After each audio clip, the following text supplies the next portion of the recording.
அன்பு உள்ளங்கள் அனைவருக்கும் வணக்கம். வாழ்க வளமுடன். வீனஸ் வாஸ்து திருநெல்வேலி மாவட்டம் அம்பாசமுத்திரத்திலிருந்து மீண்டும் உங்கள் வீனஸ் எம் இசக்கிவேலு.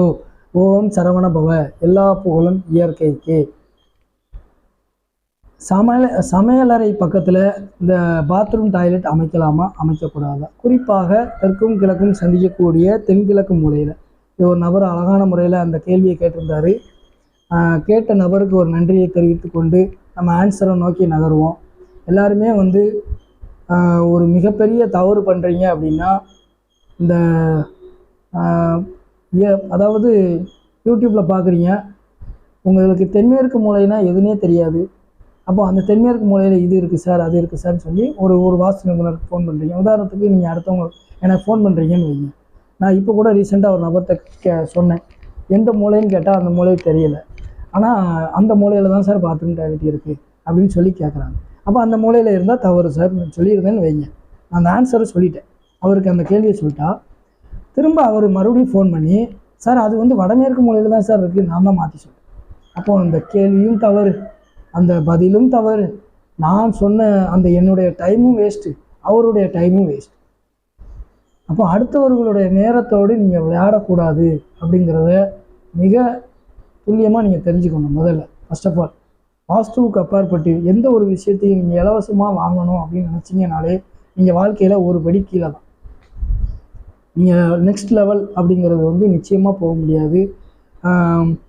உங்களுக்கு அருகாமையில் இருக்கக்கூடிய ஒரு வாஸ்து நிபுணரை அழைத்து அந்த கேள்விக்கு நீங்கள் பதிலை தெரிஞ்சுக்கிடணும். சும்மா வாஸ்துலாம் யூடியூப்பில் பார்த்த உடனே எல்லாத்தையும் சரி பண்ணிடலாமா அப்படின்னா நிச்சயமாக பண்ண முடியும். சரி, இன்று ஒரு அற்புதமான விஷயம்தான்.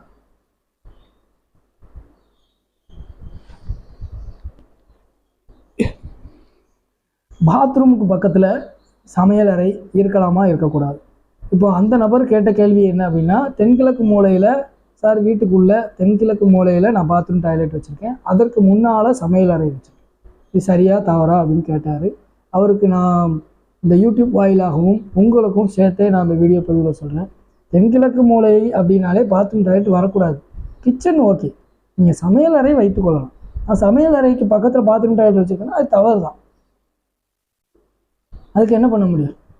அப்போ நான் அதை என்ன பண்ணலாம் அப்படின்னா, நீங்கள் டெம்பரரியாக அதை க்ளோஸ் பண்ணிடுங்க சார், அந்த கிச்சனாக ஆக்கிடுங்க, ஃபுல்லாத்தையுமே அதை கிச்சனாக மாற்றிக்கோங்க அப்படிங்கிறது தான் ஆன்சர். சில பேர் வீட்டில் செப்டி டேங்கும் அதே இடத்துல போட்டிருப்பாங்க. அப்போ என்ன பண்ண முடியும்? செப்டி டேங்கை க்ளோஸ் பண்ணி தான் ஆகணும். நீங்கள் பழையபடி மீண்டும் அதை சரி பண்ணுறதுக்கு பண்ணக்கூடிய ஒரு போராட்டம் அப்படின்னு சொல்கிறோம் இல்லையா, சில பேர் அதோடையே வாழ பழகிடுறாங்க.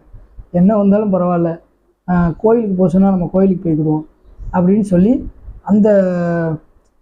அதையே நோக்கியே உங்கள் பயணம் மாறிடுதோ. நான் இன்னும் பரிகாரங்கள்லாம் நான் வாஸ்துவுக்கான மாற்று வழிகள்லாம் நான் என்னோட பதில் எல்லாமே வேறு மாதிரி இருக்கும்.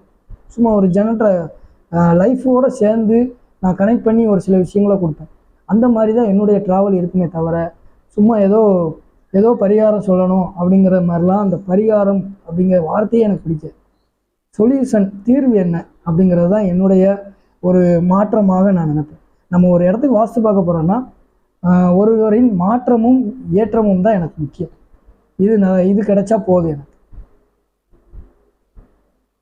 பரிகாரம்லாம் பண்ணாதீங்க, எந்த ஒரு பரிகாரத்தையும் பண்ணாலே போகாதீங்க. தென்கிழக்கு மூலையில் பாத்ரூம் டாய்லெட்டு ஒட்டினால சமையல் அறை இருந்தால் அது தவறு தான்.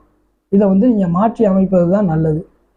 கோவிலுக்கு போகிறீங்க அப்படின்னா முக்கியமாக அந்த கோவிலுக்கு போனதுக்கப்புறம் நீங்கள் கோவிலுக்கு சென்று வர வர வர அந்த மாற்றம் நடக்கும். அது நடக்கக்கூடிய, அதுக்காக நான் மாற்றவே மாட்டேன், நான் கோயிலுக்கு மட்டுமே தொடர்ச்சியாக போயிட்டே இருப்பேன் அப்படின்னா நிச்சயமாக எந்த ஒரு மாற்றமும் நடக்காது. கோயிலுக்கு போங்க, கோயிலுக்கு போயிட்டு வந்த உடனே ஒரு விஷயம் உங்களுக்கு நிச்சயமாக நடக்கும்.